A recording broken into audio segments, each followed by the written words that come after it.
जय श्री कृष्ण। आज आपण अत्यंत गंभीर विषयावर मी तुम्हाला माहिती देणार आहोत। आजचा विषय असा आहे की आत्मा का रडते, कशासाठी रडते आणि आत्म्याचं रडणं आपण कसं ओळखावं आणि आपण त्यावर काय केलं पाहिजे।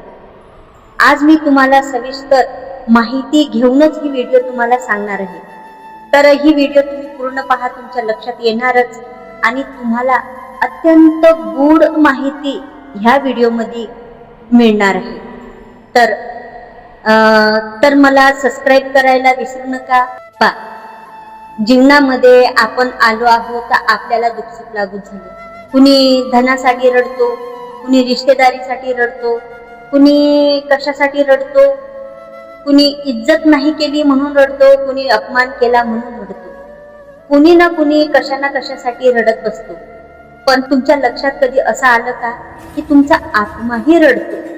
तर आपण जीवनामध्ये आलो आहोत तर दुःख आणि सुख हे दोन्ही तर आपल्या कर्मानुसार घेऊनच आलो आहोत। पण एक गोष्ट विसरून जातो की आपल्या शरीरामध्ये आत्माही आहे आणि आपण फक्त शरीराची भूक भागवतो, शरीराच्या गरजा भागवतो।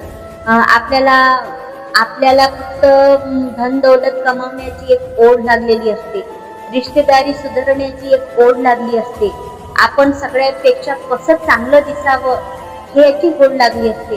पण आत्म्याच्या शुद्धीकरणाची आणि परमात्माची देण ही आत्मा आहे आणि आत्म्यालाही कशाची ना कशाची भूक लागते हे विसरून गेलो आहोत। तर तुम्हाला असं कधी जाणवते का की तुम्ही कधी एकांत मध्ये बसला असाल किंवा कधीतरी एखाद्या मंदिरात गेला असाल तर तुमचे डोळे भरून आले, तुमचं हृदय भरून आलं आणि तुम्हाला असं वाटलं की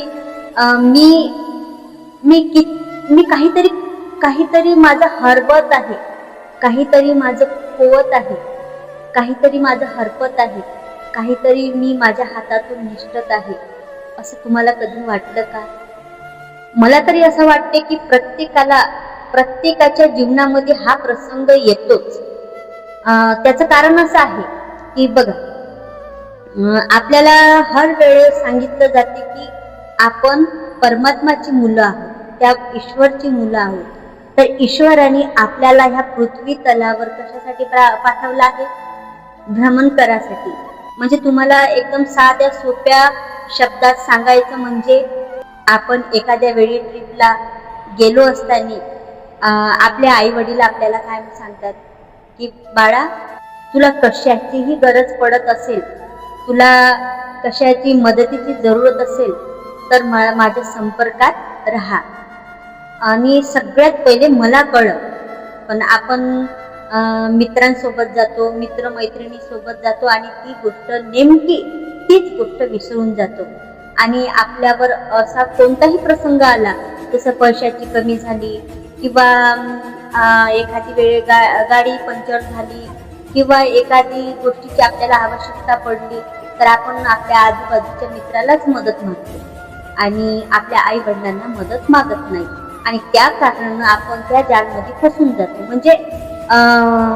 म्हणजे जाळमध्ये फसणं म्हणजे आपण मुसीबत मध्ये येऊन जातो, म्हणजे आपल्यावर फालतूचे कर्ज होऊन जातात आणि दुसऱ्यांचे उपकार आपण अंजानेमध्ये घेऊन घेतो आणि तो आपल्याला कधी ना कधी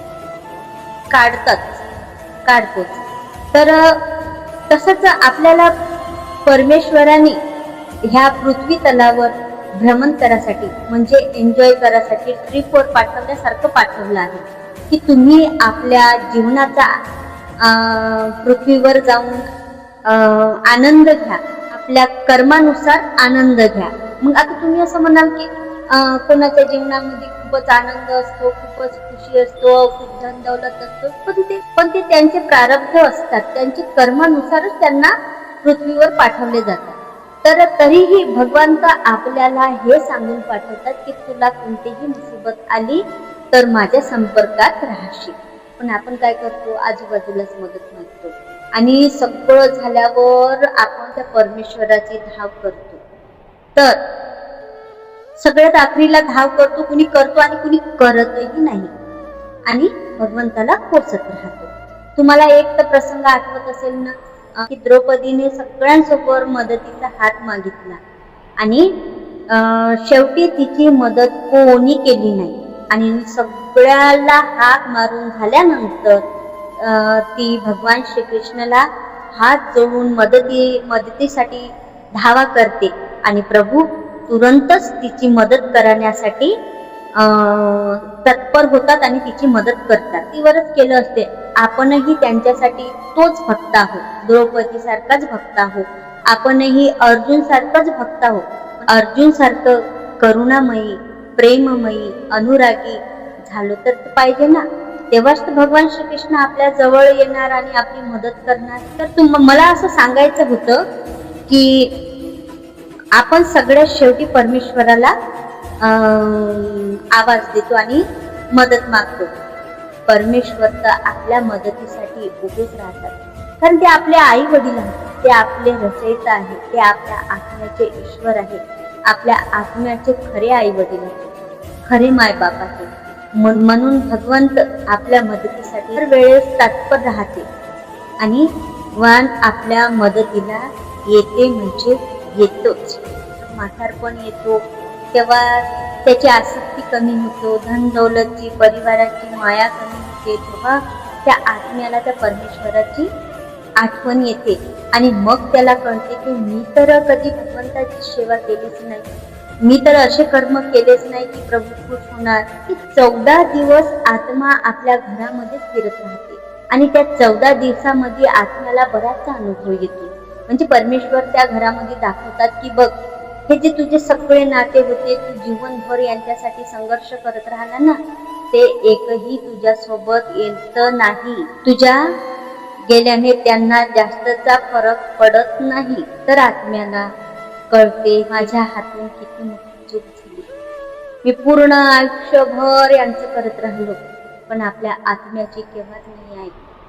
आणि ह्या वेळेस आत्मा खरोखर त्या परमेश्वरासाठी रडते, कारण तो तोंड दाखवू शकत नाही त्या परमेश्वराला. तर तुमच्यावरही हा प्रसंग न येऊ म्हणून तुम्ही कर्म चांगले करा, दान पुण्य करा, कोणाच्या हसण्याचं कारण बना, कपटपणा टाकून द्या.